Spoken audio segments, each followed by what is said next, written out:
Bonjour bien-aimés, je vous salue dans le précieux nom de notre Seigneur Jésus. C'est encore pour moi une joie de vous entretenir aujourd'hui sur la dévotion de ce 11 novembre 2025.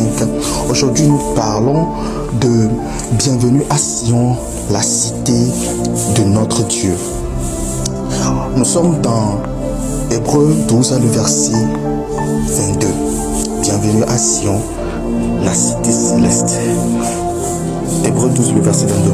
Mais vous êtes approchés de la montagne de Sion, de la cité du Dieu vivant, la Jérusalem céleste, des myriades qui forment le cœur des anges, de l'assemblée des premiers-nés inscrits dans les cieux, du juge qui est le Dieu de tous, des esprits du juste parvenus à la perfection. Bien-aimés, j'aimerais qu'on comprenne aujourd'hui que en recevant Christ, ce n'est pas seulement le changement de nouveau de vie.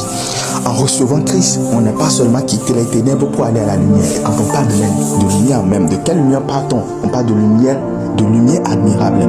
Quelle est la source de cette lumière admirable? Certains diront Dieu. Oui, certes Dieu. Mais Dieu siège où? Ok? Le fait de recevoir Christ, ce n'est pas seulement le fait d'être sur terre et de basculer, de quitter le monde pour aller à l'église ou bien de fréquenter l'église.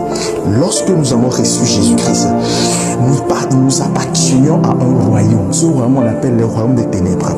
Et lorsque nous recevons Christ, nous basculons au royaume des cieux. Et lorsque nous basculons au royaume des cieux, nous nous approchons d'une cité au travers desquels le royaume des cieux tout entier est légiféré, est gouverné, est entretenu. Le fait de recevoir Jésus n'est pas seulement un truc qui se passe dans notre âme, mais aussi un truc qui se passe dans notre esprit. Et quand on parle d'esprit, on parle des réalités spirituelles. Lorsque nous avons reçu Jésus, nous avons basculé d'un royaume à un autre, où il y a Sion qui est la cité du Dieu céleste, où c'est bien décrit. Il dit, mais vous êtes approchés. Comment on s'est approché? Oui, à travers le fait de donner notre vie à Jésus. De la montagne de Sion, de la cité du Dieu vivant. Nous appartenons donc à une cité, à la Jérusalem céleste. Des myriades, comment est composée cette Jérusalem ou bien cette cité dont on parle? C'est une cité de myriades qui forment le cœur des anges. Là se trouve aussi l'assemblée des premiers-nés inscrits dans les cieux. Là se trouve aussi le Dieu qui est le juste, qui est le Dieu qui juge toutes choses. Là aussi se trouvent les esprits parvenus à la perfection, c'est-à-dire les saints qui ont opéré avec Dieu et qui sont morts. Et tous là, ils sont là-bas.